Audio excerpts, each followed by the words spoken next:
तो अगर एक्सॉन की आउटर कवरिंग को तुम देखोगे, ध्यान से सुनना मेरी बात, ध्यान से सुनना, बहुत इंपॉर्टेंट बात बता रहे हैं।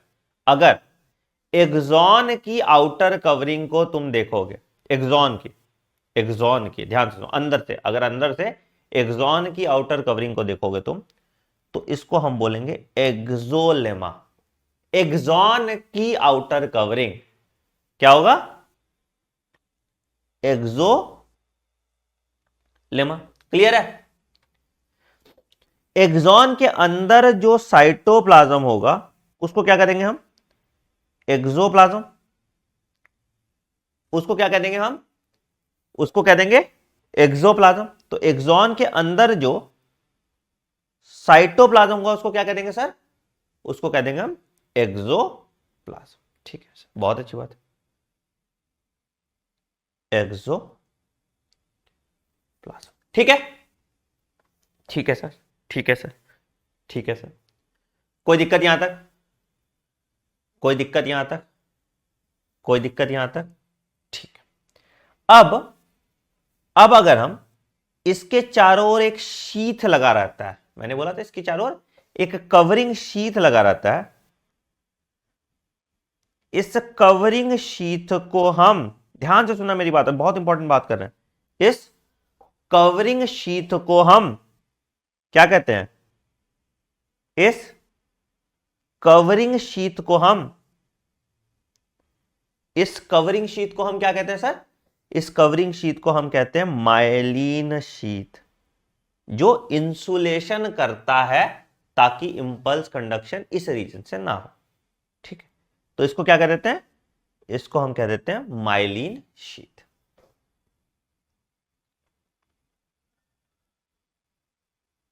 ठीक है सर, बहुत अच्छी बात है।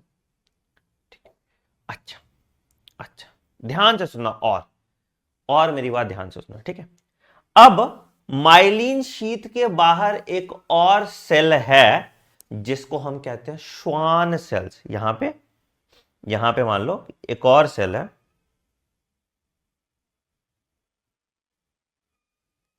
इसको हम कहते हैं श्वान सेल्स।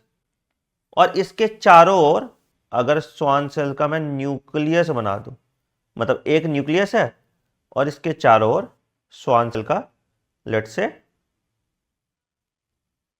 साइटोप्लाज्म में बना दूं, ठीक है। तो ये वाला जो रीजन है, ये वाला जो रीजन है, ये क्या है? ये श्वान सेल्स है, ठीक है। और ये क्या है सर? ये श्वान सेल का साइटोप्लाज्म है। तो ये श्वान सेल न्यूक्लियस है, ठीक है। और दूसरा वाला क्या है? श्वान सेल का साइटोप्लाज्म, ठीक है, ठीक है। तो माइलिन शीथ के ऊपर क्या हो गया तुम्हारा? श्वान सेल हो गया। और उसके ऊपर, उसके ऊपर कोई और कलर मिलेगा? उसके ऊपर अगर हम एक और लेयर बना दें, एक और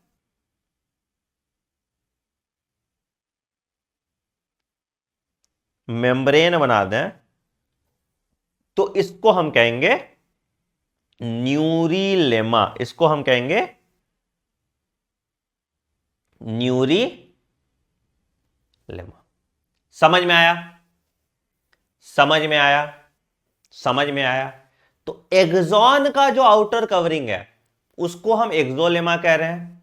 उसके चारों ओर माइलिन शीथ लगा है, उसके ऊपर श्वान सेल लगा है, और श्वान सेल के ऊपर एक और कवरिंग लगा है जिसको हम न्यूरीलेमा कहते हैं। तो अगर तुम लेयर करो तो एक्सोलेमा पहला, माइलिन शीथ दूसरा, श्वान सेल्स तीसरा, और न्यूरीलेमा सबसे आउटर मोस्ट लेयर होगा, है ना? समझ में आया? कितने बच्चे थे जो ये पहली बार समझ पाए हैं? कितने बच्चे हो जिसने पहली बार ये समझा? ये कभी नहीं समझते होगे, है ना? लोग बॉदर नहीं करते इसको पढ़ाने का इस तरह से। कितने बच्चे जो पहली बार समझे?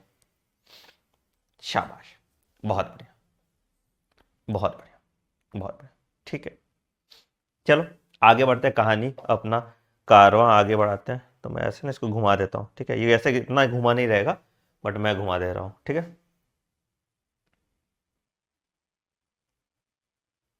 ताकि मैं लास्ट में वो निकाल पाऊं यहां से, और यहां से निकल जाएगा तुम्हारा एक्सॉन टर्मिनल, यहां से तुम्हारा निकल जाएगा लेट्स से एक्सॉन टर्मिनल, या इसको हम टीलोडेंड्रिया भी बोल देते हैं, या इसको हम टीलोडेंड्रिया भी बोल देते हैं, ठीक है। तो ये वाला माइलिन शीथ हो गया, जहां पे माइलिन शीथ एब्सेंट है उसको हम कहते हैं नोड ऑफ रैनवियर, ठीक है। ये रीजन जो आ गया इसको हम कह देंगे एक्सॉन टर्मिनल, ये रीजन जो आ गया इसको हम कह देंगे एक्सॉन टर्मिनल, ये रीजन जो आ गया इसको हम कह देंगे एक्सॉन टेंड्रियल, ठीक है। और यहां जो इसका एंड है, जो इसका एंड रीजन है, इसको हम कहते हैं टीलोडेंड्रिया, ठीक है। और लास्ट जो कनेक्टिव रीजन है इसको हम कहते हैं इसका साइनेप्टिक नॉब, लास्ट जो कनेक्टिव रीजन है इसका हम कहते हैं इसका साइनेप्टिक नॉब, ठीक है।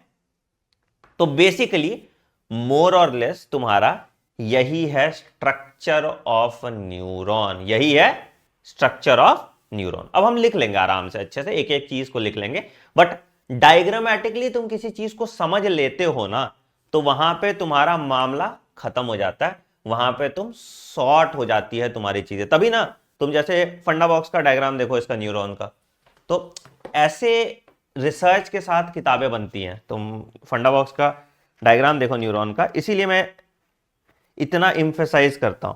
तो एक एक चीज यहां भी देखो, myelin sheath, Schwann cell, axolemma, देखो खोल के डाला हुआ है ना। तो इसीलिए मैं रेकमेंड करता हूं आप ऐसी किताबें पढ़ें जहां पे एनसीईआरटी है, एनसीईआरटी में सब कुछ दिया हुआ है, बट क्या एनसीईआरटी का डायग्राम क्लियर है? तो यहां पे ये इंपॉर्टेंट हो जाता है कि आप वैसे डायग्राम्स देखें, या तो बनाएं वैसे डायग्राम्स, या फिर वैसे डायग्राम से पढ़ें जिसको आप विजुअलाइज कर पाओ। ह्यूमन फिजियोलॉजी में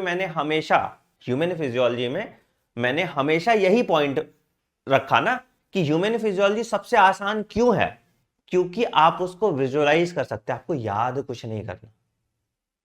मुझे अगर प्लांट फिजियो पढ़ाना हो तो मैं ना पढ़ के आना पड़ता है मुझे क्लास में, बट यहां पे नहीं पढ़ना पड़ता, है ना।